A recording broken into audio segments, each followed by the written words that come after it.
Good evening, friends. This is perhaps one of my favorite topics.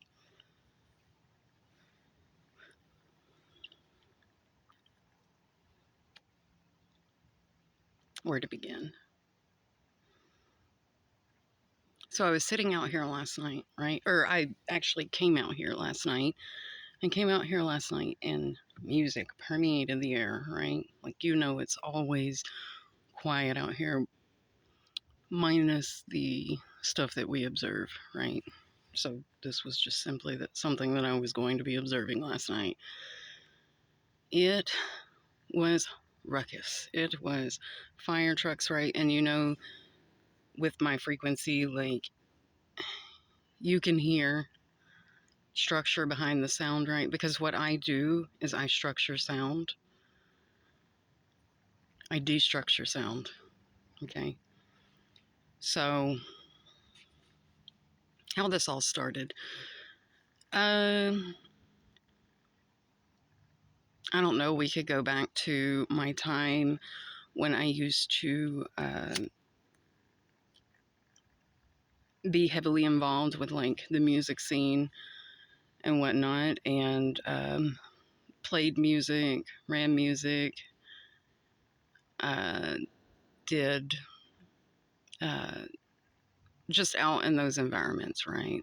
Heavy drinking, uh, foolishness, and sound and music, yes. Anyways, that was many years ago, right? Like in my teenage years.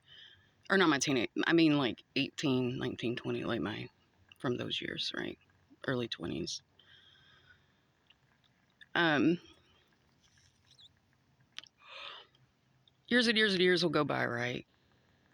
Well, then I'm interested, like I start noticing like strange things, right? So then I'm interested in reverse speech, right?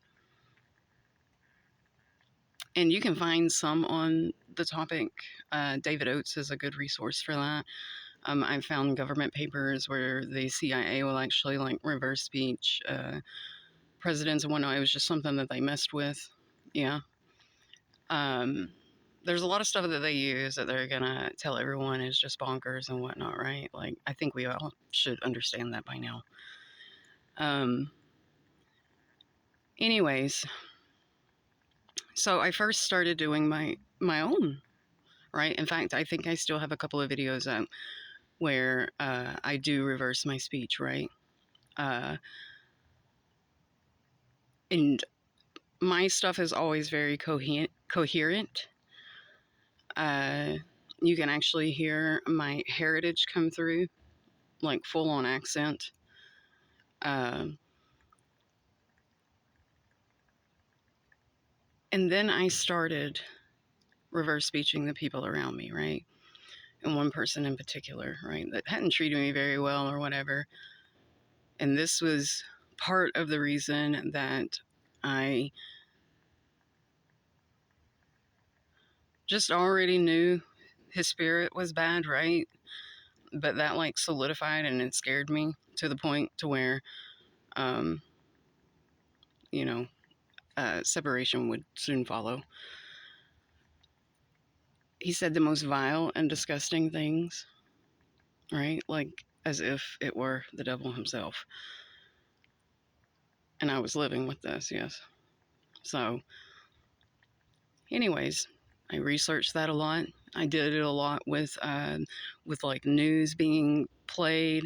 Some politicians, they're my favorite because they are the worst. They are the worst. If you want to hear biblical names of the demonic kind and like Prince of Hell kind, then just do it to any politician, yeah. 100% guarantee. Yeah. Not all of them, right? But your usual suspects. So, anyways, I got irritated with, and then I went through this phase to where I learned to separate sounds. So, what you see me do with my hands is I'm able to tone out different aspects because it all sounds like one cohesive sound to you when you listen to it, right? Like it's just this bebop and you're singing along and blah blah blah. There's multiple layers to that, right? and there's multiple instruments, and there's multiple harmonics being played at once, right? So I taught myself to separate the harmonics in sound so then I could move my hands to each layer of it, right? And that's why when I do stuff, the speed looks a lot different, but right on point with the music, right? So it kind of becomes a beautiful mismatch, but perfectly timed in a different kind of way, um, movement. Yes, and even with my speech on that little short that I posted, you will see uh, an example of that, right? So one time I was in Savannah, and there was a guy. I lived in an apartment complex. There was a guy like a couple of like apartments down or whatever, and I think this is one of the first times I experienced this. I was looking at him and he was saying something, and there was absolutely nothing coming out of his mouth. Nothing. I was like he was on mute, right? It was just very odd, right? I just went about my day, yada, yada, yada. And now you can see that. You can see it with my speech sometimes, right? It will be off, with the movement of my lips or whatnot. Like the timing is different. So, anyways, I got tired of, after I realized, right, human speech is so easy to deceive, right? We can say whatever we want to people, right? That does not make it truth. And people will cling to untruths, right? Just because someone knows how to sell them lip service. Yes. Right. Someone knows the things to say, but they don't do, their actions don't align with what they say. Right. And we see this very much with political figures. Yes. We promise we'll do this. We promise. And it never happens. Yes. Or you have these this very nefarious agenda, right, against humans, like this campaign against humans right now, right? Uh, and I think it would be easier for everyone to understand if you understand that everything here is not human, right? It's not. So understand that there is a difference between those people inhabiting physical form that you call leaders or think that they're leaders, right? And you think that they're human just like you, but may just be shitty humans. No, they're not shitty humans, right? There's nothing. Nothing.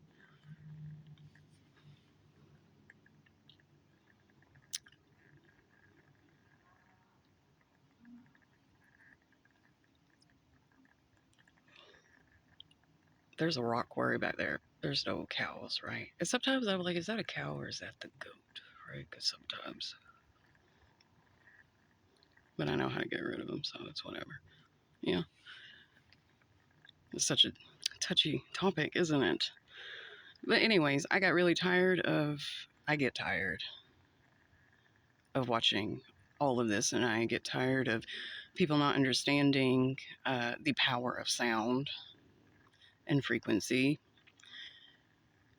what is really going on in it, what is the actual message of it, like what is the source, what is the source of where this music, the words, and all of it is coming from, right? And you see in these concerts, like I think, what was it, a Travis Scott one? I think he was saying something about a soul snatcher, right? And then you can see like this black thing like jumping through the crowd, and then you can see this thing that I see all the time, but other people wouldn't recognize it because, you know, it is not something that is commonly known among others, or it's not something that they see, right? Constantly, and I have. So I did a little thing, or my goal is to where there is light brought to the deception, right? Where the truth of what people the real message is what is delivered and not the lie. And in form of resonance, I guess that's the reason why it is so easy to hear these things. Yeah, if you have the ears that you can pay attention. Oh, I am roweling them up, aren't I? Everything's, yeah. It's a touchy topic.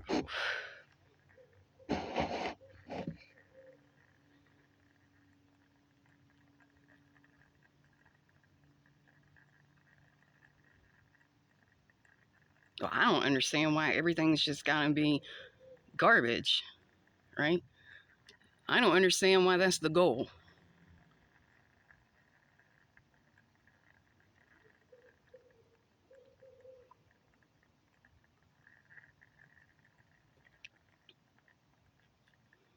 You know, I told a military friend in Michigan, right? Music is like a time machine. You can throw on music and it can drag up like a bunch of memories from a certain period, right? So you have to be careful about like what kind of music you listen to. Otherwise, you can put yourself in a very deep depression. Yeah?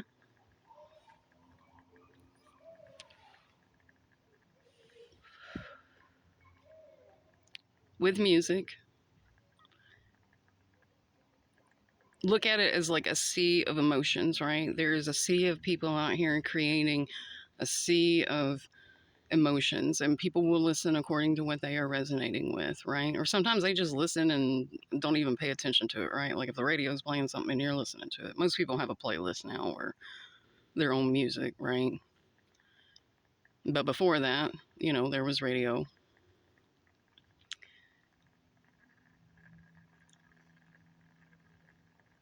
And so these artists are basically like putting out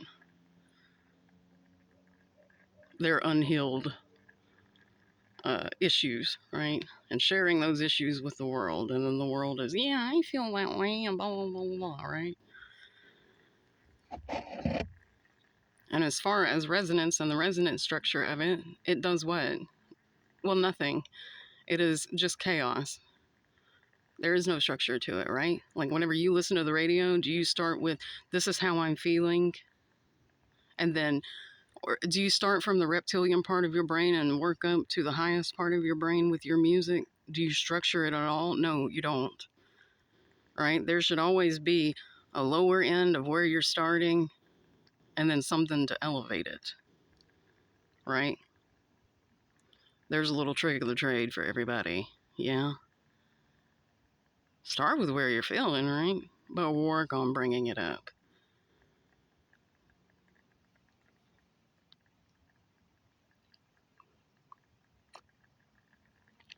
But we can leave all of that to me, yes. But I'm just saying, should you want to be wise with your sound consumption?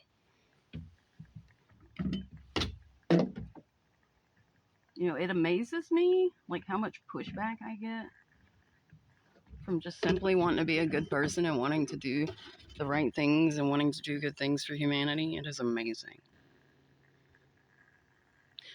And I guess the good thing is, since I had just come from a very fucking awful place, it is just whatever, right? Like I have lost everything and I don't want anything, right? Everything has been taken from me and I don't want nothing. So, what do you do with a person like that? Huh?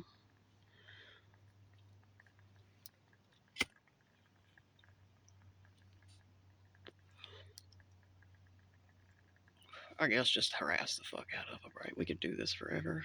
It's whatever. Time is what? 10 years here is a nap there. Yeah. It's whatever.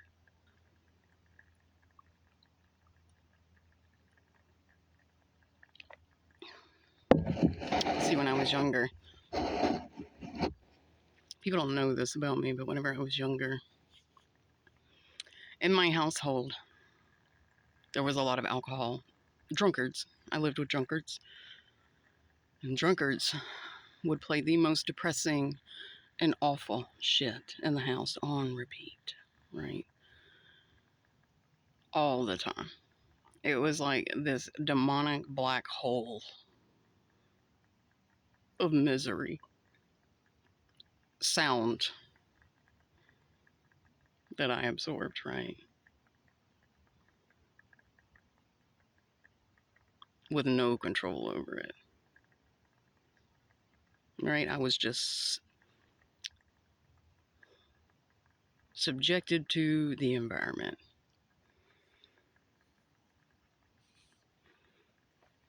So much so that I would not listen to a particular artist and this and that because, right, it's like a time machine. It'll bring you back to that place, or it just brings up things that are, you know, it's just, it is a resonance from a time that produces a particular result. So it is not something that I indulge or engage in as an adult. All right. So my music will never be repetitive. It won't, unless I'm using it for a particular point of time or a place. Because I did go around the country and I did observe like different states' radio,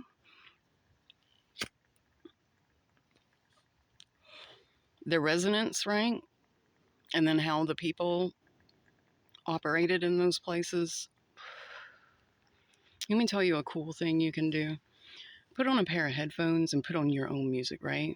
Put on your own music, but make it like uplifting and positive music. Just put your earbuds in and go sit somewhere and just observe people and watch how they move.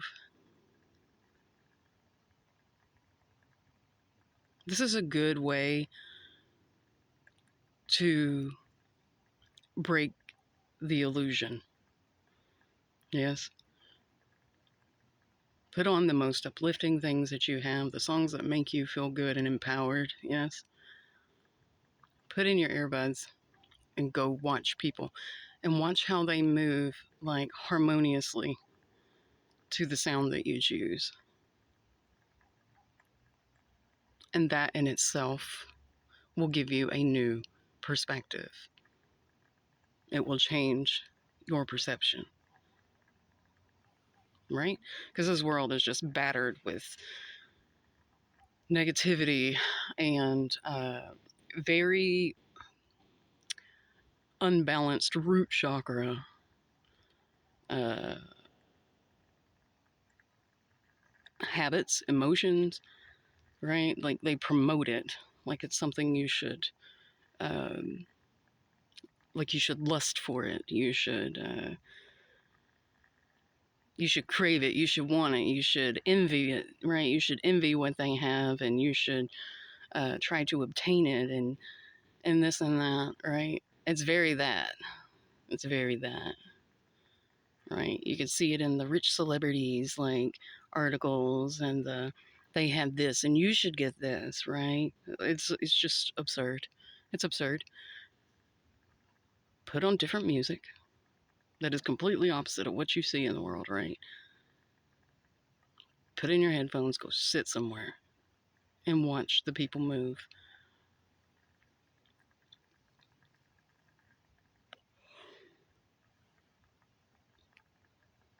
And you say, well, Rita, what does it matter? Oh, it fucking matters.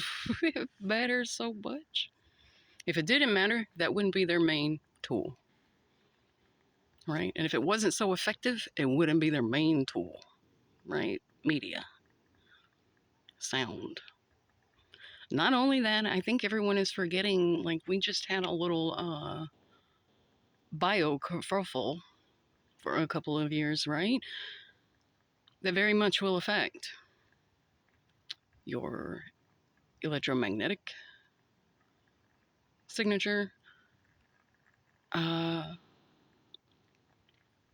But the good thing with science is everything that can be used for bad can be good used for good, right? If you have the knowledge of how to use it, right? That's why I'm so adamant about being careful about your frequency, right? Like the frequency that you listen to and whatnot makes a difference, right? Not only that, like whenever you start breaking out of the program that they have set you with, you can create new neural pathways, right? This is great for people with like PTSD, right? Or people who've been through very traumatic things, right? It's a great therapy for them because it can create new neural pathways for the brain instead of operating on a particular course that constantly throws up roadblocks for them, right? Because they were only left with that perception. They haven't been able to rewrite it, right? And the only way to rewrite it is to go about naturally, observe, deal with things one thing at a time, right? Because these things are going to represent themselves, right? They call them triggers. They're going to represent and choose differently, right?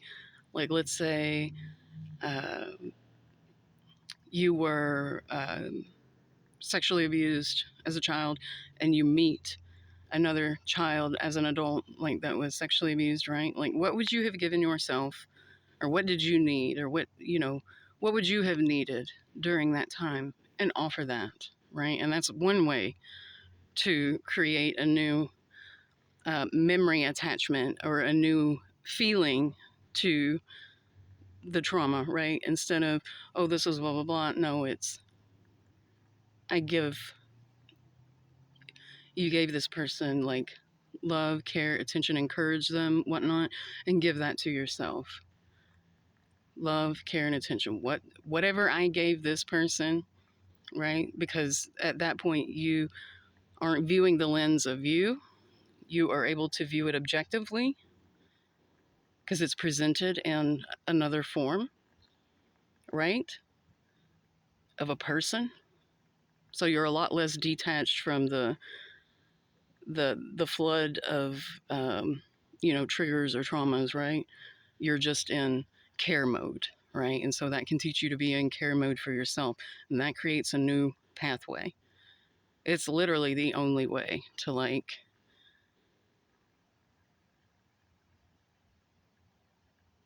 deal with uh, traumatic experiences, right? And deal with them thoroughly and be able to heal them. So there's a very wide spectrum of the importance of sound and what you are observing in your environments, right? So you have to be very careful with these things, right? Because they all affect the mind. Like music affects the mind, it affects the brain, right? Just like your experiences do. So on the positive end, that's that. On the supernatural end, this has lots to do with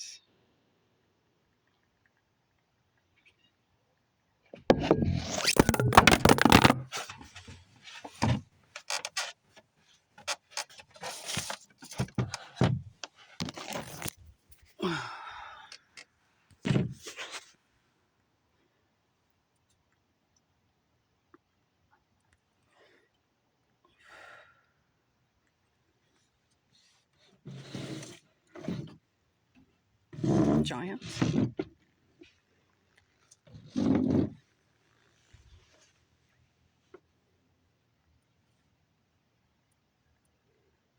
Sorry, had a little kerfuffle with the phone.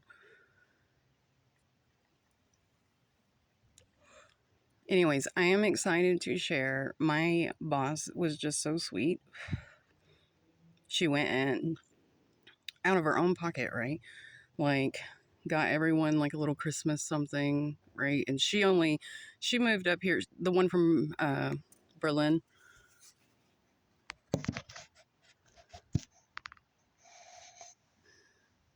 And she got me a candle, a card, a lottery ticket, which I actually won a little ticket off of. She made reindeer minks for everybody, like with white chocolate, because that's her favorite. And a cute little bag, right? And she did this for like 8 or 9 people. Oh, so sweet.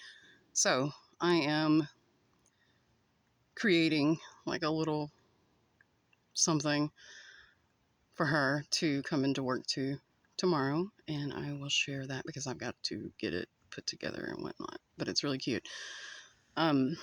Just because I don't celebrate Christmas doesn't mean that I can't appreciate the goodness in another person, right? Like, doesn't mean that I can't appreciate the traits that I see within myself, right? Just as we can do it with negative, we can do it with positive, right? Just as I can see the positive in her because I possess those same traits, right? Doesn't mean that I can't do something kind for her, right? Because just because something's not important to me doesn't mean that it's not important to someone else, right? I don't have to celebrate it. I don't have to celebrate anything, right? To recognize that and want to return the kindness, right? So, anyways, I'll show you what that entails this evening, which is really, really cute. Like, I hope she loves it. Yeah. And I hope it makes her feel some comforting nostalgia and maybe a little piece of home away from home. Yeah. Some people need that. Yeah.